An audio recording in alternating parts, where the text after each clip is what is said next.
second you're clear with yourself, the second you're clear with what you want in life, you can go out and obtain it, right? You can go out and get it. It's the law of attraction, guys. When you speak it, when you think it, when you envision it, it becomes reality.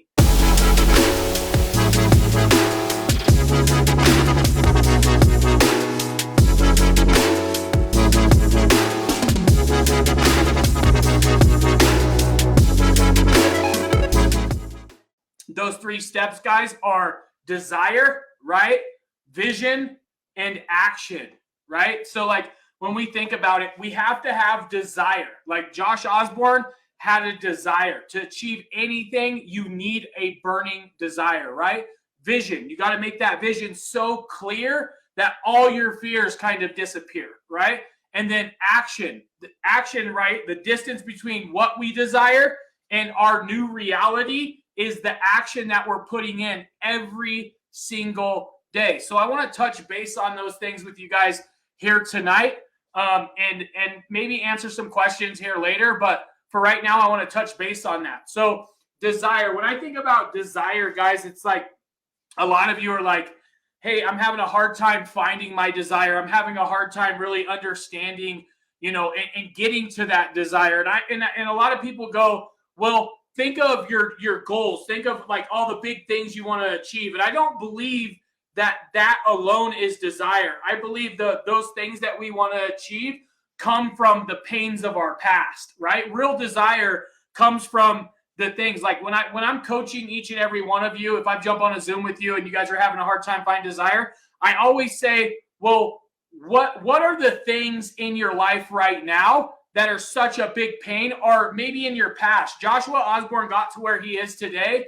because I wanted to solve the pain of never being able to fucking feed my kids, right? I didn't want to be like my mom or my dad, right? To where like me, my brother and sister were left at home alone. They're off working or gambling at the casino, and we were left with no food in our fridge. I didn't want to be that person. That was a pain, right? And so part of my desire, part of the desires you see me creating every single day come from the pains of my past. And I'm able to take those pains, right? And take the reflection of my past and turn it into my future, right? Into what I'm creating right now. So I want you to ask yourself, what are the things, what are the pains that you have in the past? And it could be anything, right? Never wanting to go back to prison, never wanting to have to harm somebody, right? Whatever it is that really resonates with you, right? Because at the end of the day, desire, guys, really is just feeling, right? Or emotion that accompanies at an unsatisfying state. So whatever unsatisfying state that we can come up with that drives emotion out of us, if we can build goals and build goals around that to solve that issue, that becomes a burning desire, right? And so I want you guys to dig in and look for those pains, right? Find what you're so emotionally connected to, and let's figure out how to solve that, right? And that's how you're going to find your desire. You're not just going to go, hey, I want a Lambo and some bimbos, right? And you think that's going to be a desire? That's going to be something burning? No. Josh Osborne burns from day one when I first started setting my goals to today. My burning desire remains the same right now. And that's the fact that I never want to go backwards. I never want to be in a position to where my kids don't have food in the fridge and I'm not there for them every single day and they know that I'm there for them, right? It's a burning desire that doesn't go out. It gets bigger and bigger and bigger, and I find more and more ways to satisfy the desire, right? To satisfy those emotions, to move on from those emotions, to really encompass and own those emotions, right? And that's really where my desire is coming from. So I want you to ask yourself, what are those desires in your life? What are they? What are those things that you can solve for yourself and that you never want to have your kids go through, or you never want to experience that for yourself ever again? What is that desire, right? And so once we have that desire, guys, and I know for a fact these are the 3 biggest fucking keys in my life. I have a super hardcore burning desire to where no matter what the fuck it takes, I'm going to make sure I solve those emotions. Those emotions never come back up for me, right? And then Next, guys, is vision, right? So when we're talking about vision, it's like a lot of you'll have these burning desires, or you'll get a glimpse of the desire, and then you don't put your imagination behind it. But your imagination is your most powerful tool that you possess. Your imagination, the way that you can solve those issues, right? Whether that's putting tools on your tool belt right here inside BAM, whatever that may be, your imagination has to come up with it. You have to start envisioning those things. And that's why we preach to you guys all the time, family, fitness, finance, and faith, right? It's like we're constantly preaching on the 4Fs. We're constantly trying to get you to get clear with yourself. Because the second you're clear with yourself, the second you're clear with what you want in life, you can go out and obtain it, right? You can go out and get it. It's the law of attraction, guys. When you speak it, when you think it, when you envision it, it becomes reality. Once again, your imagination is the most powerful thing that you possess. It's the most powerful thing. And so we got to get you envisioning solving those, right? So desire, boom, fire, never want to happen again. I want to build a better life for me and my kids. I want to better than what my parents did or their parents did or whatever, and start thinking about that. And we got to start envisioning it, right? We got to start actually envisioning it. And I'm not talking surface level, and a lot of people do surface level shit where like, okay, I want to make sure my kids always have food in the fridge. Well, how are you going to make that happen? How are you going to do that? What tools are you going to use to make sure you're making money, right? To make sure that and then like, how are you going to get your groceries? Are you taking time out of your day and going down to King Supers once a week to make sure certain things are in your cupboards? Or are you ordering off of we're doing some kind of like ordering off of, I don't Instacart or some shit now. So like, well, how are you doing it, right? Like really think those things out. What does it look like? How much of your time are you putting into it to really solve that issue, right?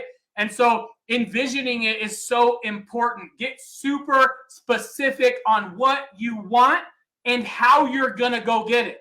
Like you should spend so much time here, guys. I'll be driving down the road and I'm not thinking of some off the wall stuff. I'm not looking out the window trying to in picture this or in picture that. I'm thinking of what I have going on and how I can make it better, right? How I can make each and everything better, how I can make this person better, how I can bless this person, how I can move things forward with my vision, right? How I can expand my vision. Maybe I was thinking too small, right?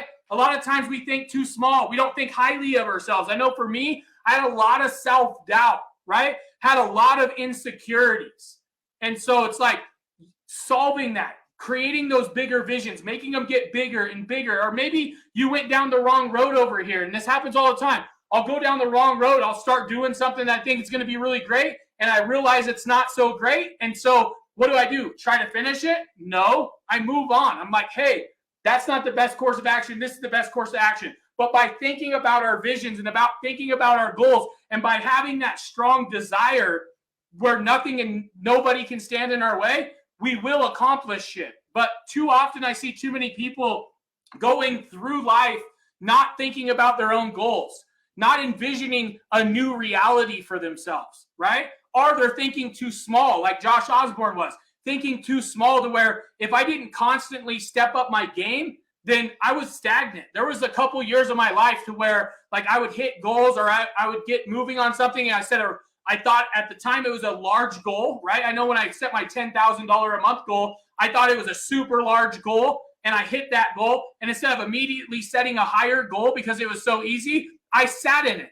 So I sat there forever, when all I had to do was go, no, I can do more. No, I can do more. And so staying in your vision, creating your vision, really believing in your vision is going to get you to that next step, right? And it's so important that each and every one of you are thinking this through, okay? No surface level. We got to get specific. We got to dig in. We got to know what we want, right? And we got to know how we're going to go get it. We got to write out the steps. And so I need you guys to get in and do that as well. So desire, like, and don't have some Lambo and bimbo desire, because it's like, will it work? Yeah, I've seen people with Lambo and bimbo desires and they go after them, but they're not happy once they reach them, right? With an actual burning desire based off of your past pains and things that you want to keep solved in your life, you'll continue to have that burning desire to move you forward, right?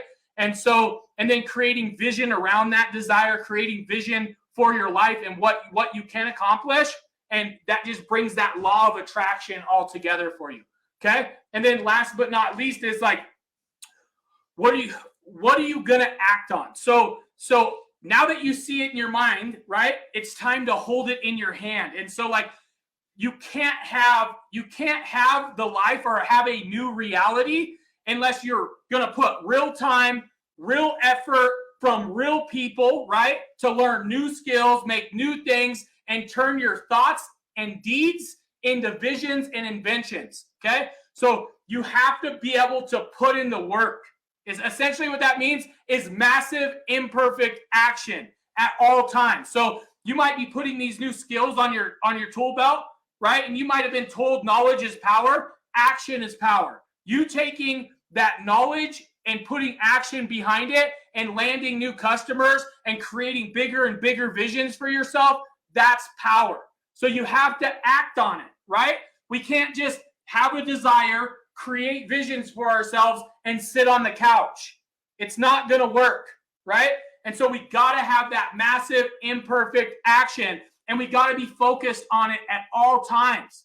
And that's what I'm really good at. I'm really good at staying focused on it, right? Kind of almost a space case sometimes. Sometimes I get in my zones, and it's super hard to even get a hold of me because I'm so busy in that zone of solving those issues to where I don't hear. You can ask my wife. Sometimes she'll be talking and she'll be like, "Did you hear me?" And I'm like, "You want me to be honest? I didn't hear a single word you said." And she's got to repeat herself. And that's like, it's not me trying to be an asshole. It's not me trying to be anything. It's me being tunnel vision, laser focused on what I want in life.